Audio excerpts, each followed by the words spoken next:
Chapter 8. The Stump. In the court of Israel, the Levite choir was preparing their praise to accompany the morning incense offering. In the priest's court, about 30 priests from the division of Abijah had gathered. As Zechariah greeted the priests who had already gathered, several of them asked why he looked so tired. But Zechariah just gave a slight smile and didn't reply. When all the priests of Abijah's division had assembled, they moved to a finely built stone building to cast lots. Here, through several rounds of lot casting, each priest's duties would be determined. The priests who drew the first and second lots would clean the altar, prepare the fire for the altar, and tend to the incense altar and lampstand in the holy place. After they finished, they would confirm if it was fully daylight, then return to the priest's court to begin the morning continual burnt offering in earnest. At 9 a.m., the doors of the holy place opened, revealing the outer curtain that concealed the inner sanctuary. Simultaneously, the sound of trumpets rang out. As the gates separating the court of Israel and the court of women opened, people gathered to offer prayers became visible. While they watched, 2 priests chosen by lot entered the holy place. Meanwhile, an unblemished lamb was slaughtered before the altar for the burnt offering, and its blood was sprinkled on the altar. As the 2 priests in the holy place tended to the incense altar and lampstand, replenishing the wicks and oil, 3 other priests placed the slaughtered lamb on the altar, sprinkled it with salt, and set the grain and drink offerings beside it. The priests, having solemnly observed the entire process, returned to the building to draw the 3rd and 4th lots. The 3rd lot, which determined who would enter the holy place to offer incense as a prayer to the Lord, was especially important. Before drawing lots, the priests recited the 10 commandments that God had given through Moses, along with the Shema, which is a prayer for Israel. Then, excluding those who had been chosen before, the remaining priests began to draw lots. Looking back, Zechariah realized that in all his years as a priest, he had never once been chosen to offer incense. Along with his dream of having a child, there was a time when being chosen to offer incense was his dream. Would he be chosen this time, or would he be passed over again? But even if he were chosen, he wondered if he was in the right state of mind to offer incense. However, since God makes the selection, he would reveal his will through this process. When Zechariah's turn came, he too raised his hand to draw a lot. And in his hand was God's choice for him to offer incense. Zechariah was startled, but quickly regained his composure like the experienced priest he was. He took 2 priests he trusted with him toward the holy place. One of the 2 carried a golden bowl filled with specially prepared incense for the Lord, while the other carried golden tongs to gather burning coals from the altar. On either side of the 3 priests heading to the holy place walked the priests who had drawn the 2nd lot, as if escorting them. Meanwhile, the remaining priests who had drawn the 4th lot took their positions, ready to offer the burnt sacrifice. As the 3 priests ascended the steps before the holy place, music began to play, and about 20 Levite choir members from the court of Israel lined up on the steps. The 2 priests who entered with Zechariah spread the coals on the incense altar, placed the golden bowl beside it, and then exited. Now only Zechariah remained in the holy place. Zechariah composed himself. This was his first time offering incense in his lifetime, a fragrant prayer to God.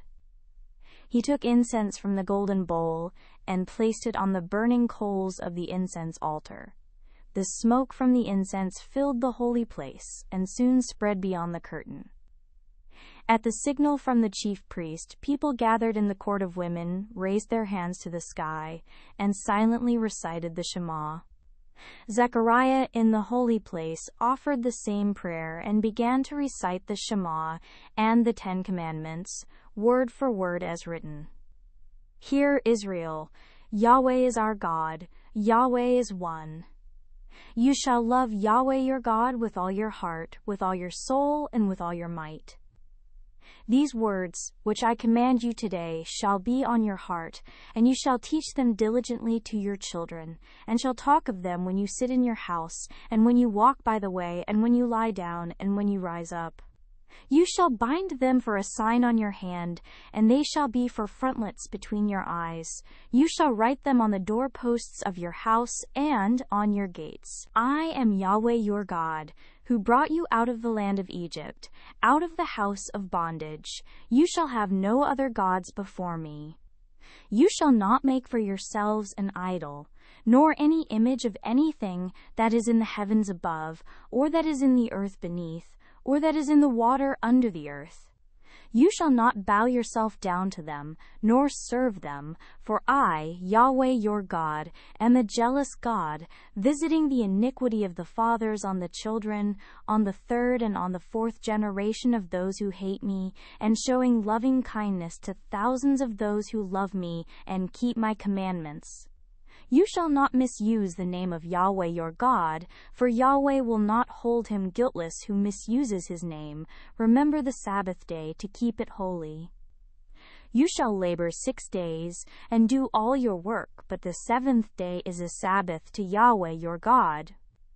You shall not do any work in it, you, nor your son, nor your daughter, your male servant, nor your female servant, nor your livestock, nor your stranger who is within your gates. For in 6 days Yahweh made heaven and earth, the sea, and all that is in them, and rested the 7th day. Therefore Yahweh blessed the Sabbath day, and made it holy. Honor your father and your mother, that your days may be long in the land which Yahweh your God gives you. You shall not murder. You shall not commit adultery. You shall not steal. You shall not give false testimony against your neighbor. You shall not covet your neighbor's house. You shall not covet your neighbor's wife, nor his male servant, nor his female servant, nor his ox, nor his donkey, nor anything that is your neighbor's. As Zechariah offered the incense, the disappointment that had long settled in his heart resurfaced. But it felt somewhat different this time. He had finally fulfilled his lifelong dream of offering incense. Maybe, just maybe, God would answer his other prayer too. Lord, I thought I had no peace or hope because you did not answer my prayer. But now that I've been given the chance to offer incense, another of my wishes, that feeling seems to be fading a little.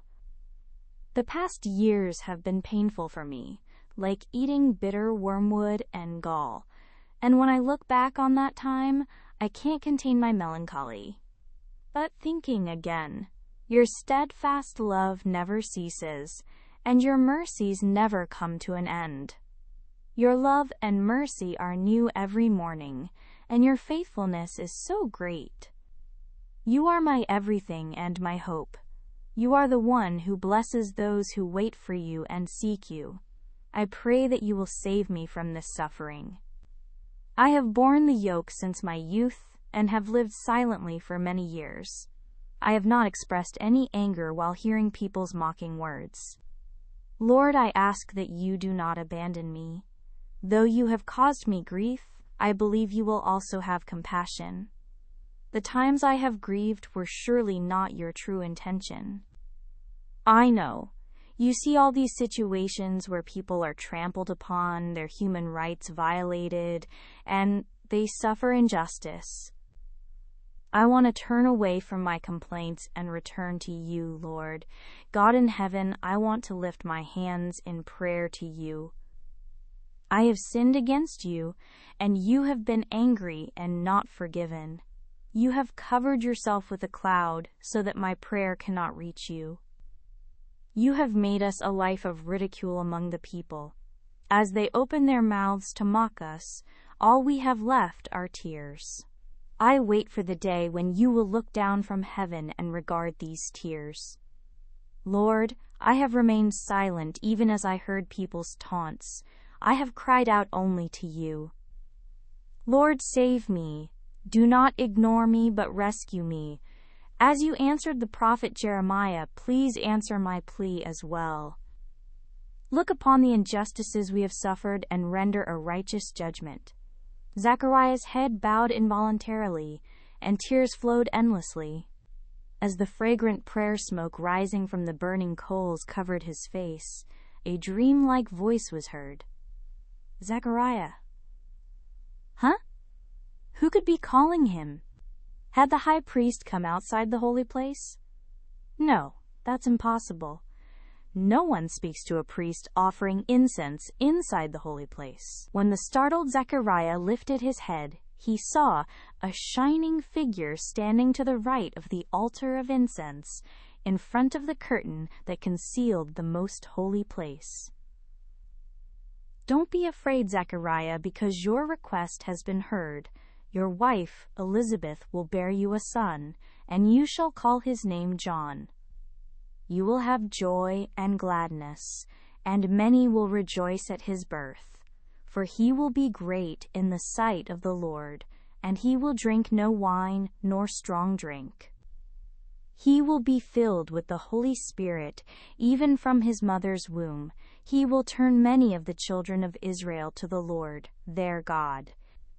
He will go before him in the spirit and power of Elijah, to turn the hearts of the fathers to the children, and the disobedient to the wisdom of the just, to prepare a people prepared for the Lord.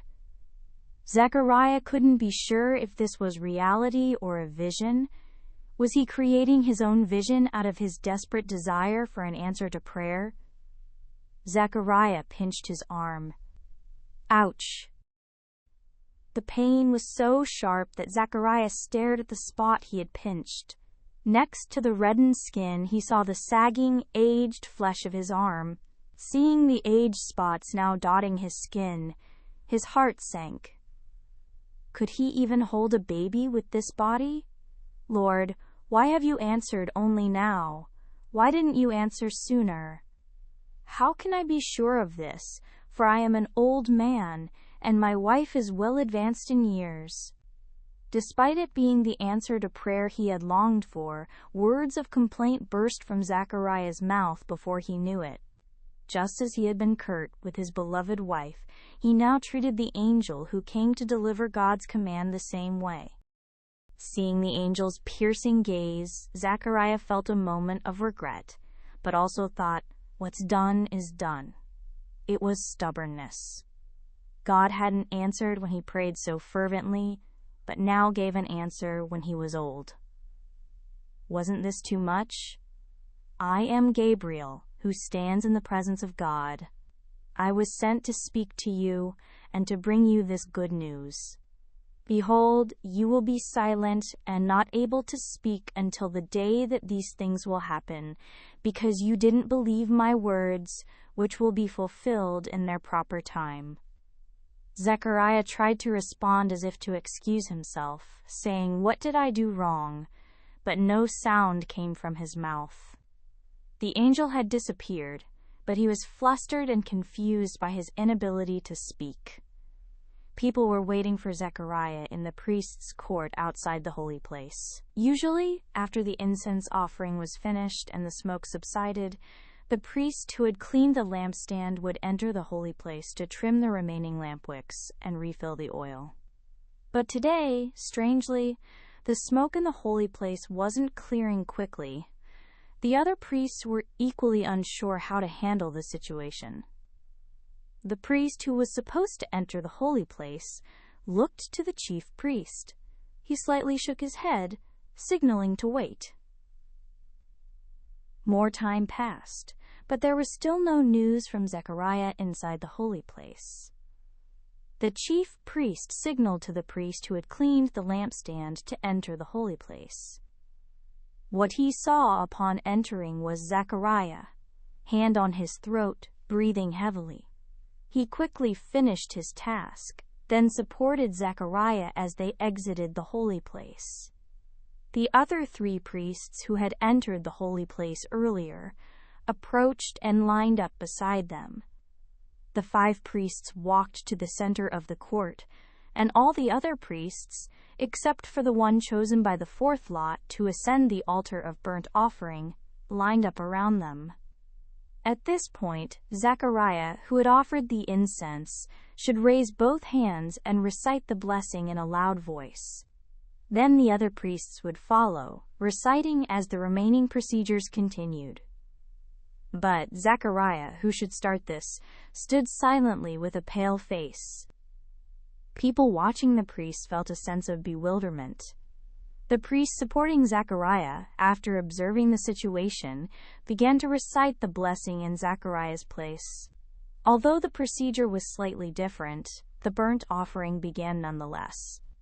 As the offering on the altar began to burn and the grain and drink offerings were poured over it, the Levite choir began to sing psalms accompanied by instruments.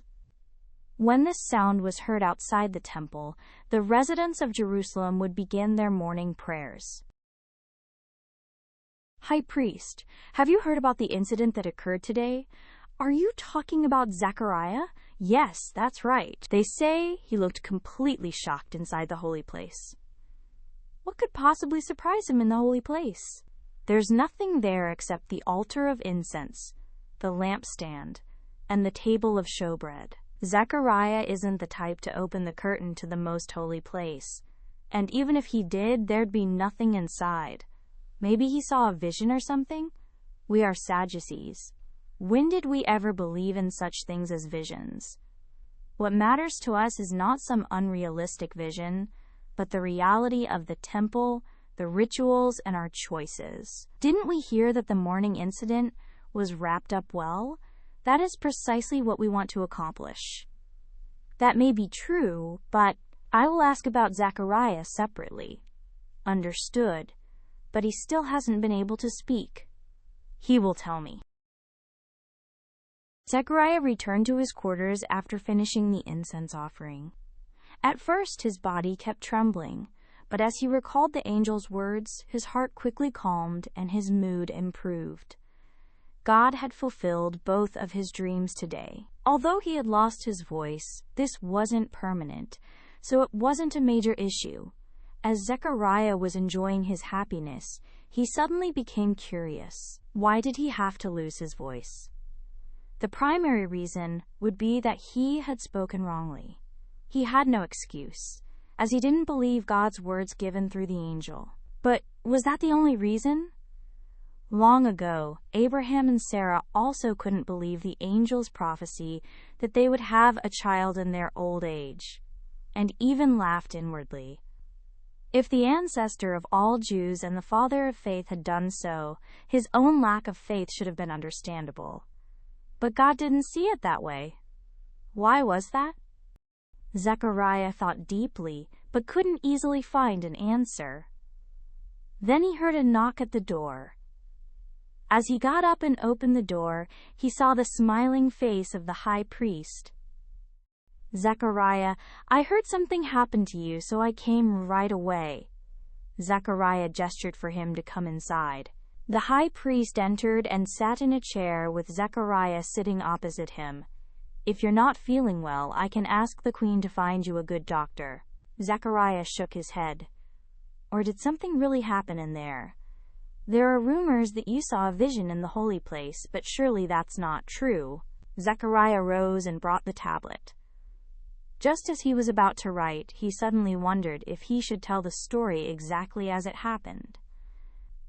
The high priest, by his position, was someone who could neither openly believe nor disbelieve in angels. Yet, as a Sadducee, he would never truly accept the existence of angels in his heart. This was entirely separate from how much he trusted Zechariah personally. And even if he did believe Zechariah's words, how would he react to the angel's message about bearing a child who would prepare the way for the Lord? He was Herod's father-in-law. Herod was killing anyone who threatened his reign. In this situation, how dangerous would it be to tell exactly what happened? Zechariah wrote on the tablet, "I will tell you when the opportunity arises later." The high priest looked disappointed. "There's no need for secrets between us. It's something I haven't sorted out in my mind yet. I would appreciate your understanding." "All right, when you're ready, make sure to tell me. For now, take care of yourself." As the high priest left, Zechariah slapped his forehead as the realization struck him. He suddenly realized there was a deeper reason why the angel had silenced him. What would happen if he carelessly talked about this event in his joy of having a child? Talking about meeting an angel in this temple where Sadducee priests firmly stood? Also, preparing people for the Lord's coming essentially meant the Messiah was coming.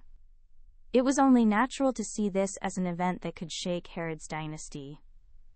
Even High Priest Simon wanted the continuation of Herod's royal family. If rumors spread wrongly, what would happen to him and his wife? And how much would that disrupt God's work? Zechariah could now understand God's hidden intention. But was that all God intended? Seeing Zechariah still unable to speak, various opinions circulated. Among the high priest and high-ranking Sadducee priests, a realistic conclusion was reached that his aging body had temporarily deteriorated. Among ordinary priests, Levites, and people not belonging to the Sadducees, there were whispers that he had seen a vision in the holy place. But they only whispered behind closed doors, not daring to speak openly. Amidst these stories, Zechariah remained silent and performed all his duties properly. People focused only on the fact that he couldn't speak, failing to notice how unusually bright his face had become. Zechariah returned home after his service period ended. Shortly after, his wife Elizabeth became pregnant, and they left Jerusalem to hide in Ein Karem in the Judean hill country. Zechariah came outside, leaving his sleeping wife. As he gazed at the sky tinged red by the sunset, memories of his past life came flooding back. Born into a well-off priestly family, he had lived his entire life as a priest. After marrying Elizabeth, he had only good memories, except for their inability to have children. Regardless of what others said, he and Elizabeth had lived faithfully according to God's word. Now, looking back, he wondered why he had struggled so much. With so many happy times, why had he focused on the dark aspects of life, ignoring the bright ones? He was grateful that despite ongoing hardships, his wife maintained her dignity and never lost her smile. And although he had grown increasingly gruff, he never gave up praying to God. What if he had stopped praying? Would God have answered? While he couldn't be certain, he probably wouldn't have felt this gratitude towards God as he did now. He still remembered the day Elizabeth first learned of her pregnancy, her eyes brimming with tears as she said, "Thus has the Lord done to me in the days in which he looked at me, to take away my reproach among men." He had struggled, but it must have been even harder for his wife. While he could blame her, she could only blame herself, a pain beyond words. He was so grateful to his wife for enduring that time well. Zechariah vowed to do anything to protect his wife and child. Though he was now old, weak, and with not many days left to live, there was no need to despair or grieve over this reality. The most important part of his life was just beginning. God had sent him a son who would prepare the way for the Lord. The time spent raising this son properly would be more valuable than all the years he had lived. What he had or achieved in the past didn't matter at all. He could now teach his son things his younger self never could have taught. Having received God's answer after a long wait, he could teach about a life of waiting. Having filled countless days with complaints, he could teach true repentance. Because he had lived such a flawed and inadequate life, he could convey God's never-giving-up love to his son. As Zechariah watched the sun setting beyond distant mountains, he realized he still had a stump left in him. When the sun that had filled the world with light sets, the moon will reveal itself. What did it matter if he didn't have a dazzling time that everyone would envy? A life that gently illuminates the path in darkness is beautiful enough. From now on, he would live such a life. Zechariah made this vow repeatedly as he watched the moon growing brighter. God knew well Zechariah's sense of loss that had troubled him for many years, and understood it even more deeply. However, to raise John the Baptist, the greatest among those born of women, he had to go through an equally great refinement. A life of letting go of one's stubbornness and character, speaking according to God's will. This was John the Baptist's mission, a path almost unimaginable for a human, and it was the parents, Zechariah and Elizabeth, who had to teach this. Now, instead of his loving but gruffly expressed words, Zechariah would cherish his wife and express to his child through small but deeply loving actions. Through this time of living silently until John the Baptist's birth, Zechariah would learn to live a life that shows by example. This was another reason why God took away Zechariah's voice through the angel.